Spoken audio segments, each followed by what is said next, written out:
இதனை இதனால் இவன் முடிக்கும் என்றாய்ந்து அதனை அவன் கண் விடல். இந்த செயலை இந்த மனிதன் எப்படி முடிப்பான் என்று உணர்ந்த பிறகே அவனிடம் ஒப்படைக்க வேண்டும். என்னடா தொல்காப்பியன் டாபிக் வச்சுட்டு திருக்குறளை பாடுறாங்களேன்னு பார்க்காதீங்க.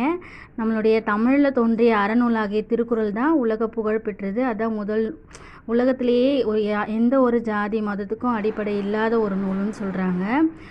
அதுக்கு அடுத்ததாக உள்ளத்தை உருக்கும் உயர்ந்த கருத்துக்களை கூறும் திருவாசகம் பக்தி இலக்கியத்தின் முதன்மை நூலாக விளங்குது.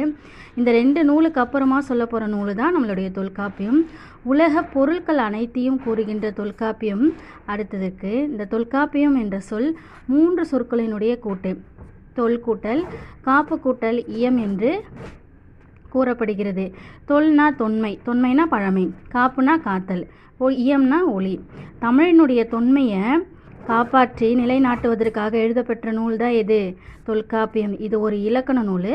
இந்த நூலை பற்றி தான் நாம் தொடர்ந்து பார்த்துட்டு வர போகிறோம். தொல்காப்பியத்தினுடைய சிறப்புகளை பற்றி நிறைய பார்க்கலாம். தொல்காப்பியத்தில் அகம் புறம் களவியல் கற்பியல் இந்த மாதிரி நிறைய. தொல்காப்பியம் ஒரு இலக்கண நூல் அப்படிங்கிறதுனால நிறைய பேர் அதை படிக்கிறதே இல்லை. அந்த புக்கை திறந்து கூட பார்க்குறதே கிடையாது.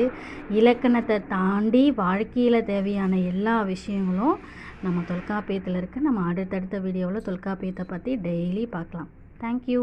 நன்றி.